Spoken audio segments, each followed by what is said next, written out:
Nothing is too wonderful to be true if it is consistent with the laws of nature. The important thing is to know how to take all things quietly. Water is to me, I confess, a phenomenon which continually awakens new feelings of wonder as often as I view it. The lecturer should give the audience full reason to believe that all his powers have been exerted for their pleasure and instruction. As an answer to those who are in the habit of saying to every new fact, "What is its use?" Dr. Franklin says to such, "What is the use of an infant?" The answer of the experimentalist would be, "Endeavor to make it useful." Astonishing how great the precautions that are needed in these delicate experiments. Patience. Patience. A natural law regulates the advance of science. Where only observation can be made, the growth of knowledge creeps. Where laboratory experiments can be carried on, knowledge leaps forward. But I must confess, I am jealous of the term atom. For though it is very easy to talk of atoms, it is very difficult to form a clear idea of their nature, especially when compounded bodies are under consideration.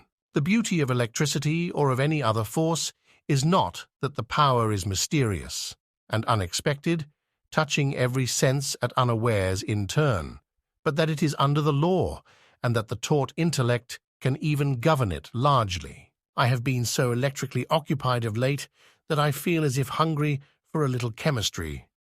But then the conviction crosses my mind that these things hang together under one law, and that the more haste we make onwards each in his own path, the sooner we shall arrive and meet each other at that state of knowledge of natural causes. I have taken your advice, and the names used are an anode, cathode anions, cations, and ions. The last I shall have but little occasion for.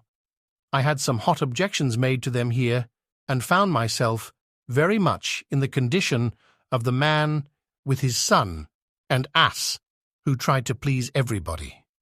But when I held up the shield of I think chemistry is being frittered away by the hair-splitting of the organic chemists. We have new compounds discovered, which scarcely differ from the known ones, and when discovered, are valueless.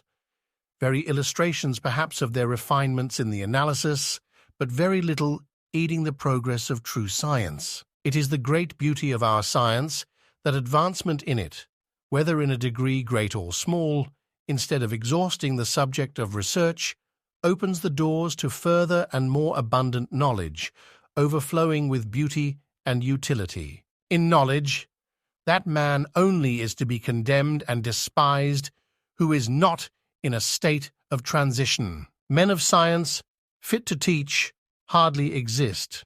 There is no demand for such men. The sciences make up life. They are important to life.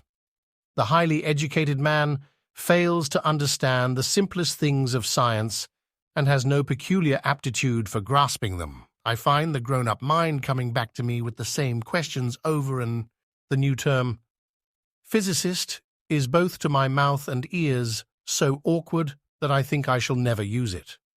The equivalent of 3 separate sounds of I in one word is too much.